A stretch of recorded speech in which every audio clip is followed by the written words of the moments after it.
So people are often curious about what needs to be covered in a security policy. And there's no single answer to that question. Ultimately, the details of a security policy depend on the culture of the enterprise, the way in which information is exchanged within the enterprise, maybe particular regulations that apply to that enterprise.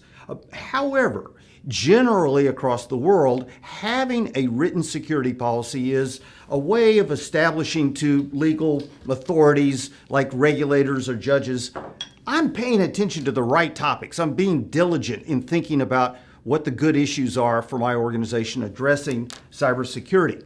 But as we write words in a security policy, we need to be careful about those words.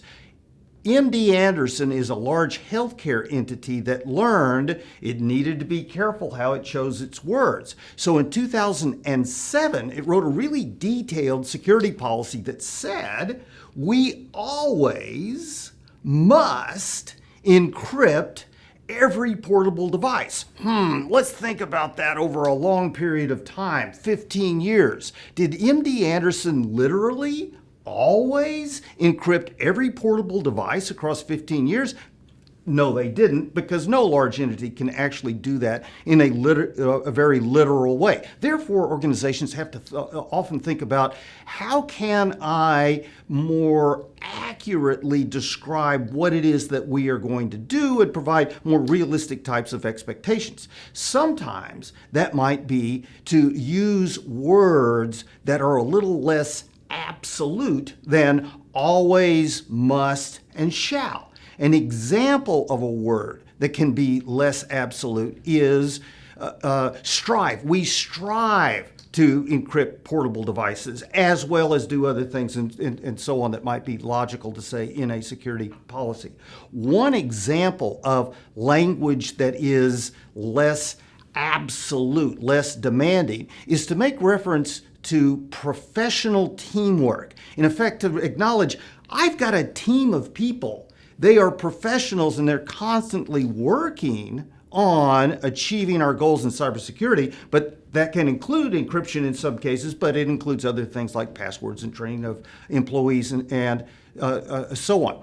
So in light of these various concerns about how to write a security policy and how there's no perfect way to write a policy, I have some language I'm going to read here that I prefer. I like it, but I'm not saying that you absolutely have to use it in all types of situations. But this says, as a basic summary of a security policy for any kind of an organization around the world, is that the organization strives to maintain a reasonable cybersecurity process. This process places more emphasis on the professional efforts of staff than on paperwork, recognizing that perfection is not possible. So notice this language emphasizes process, it emphasizes professional efforts, and it de-emphasizes writing a lot of paper and keeping all the paper perfectly up to date, because that's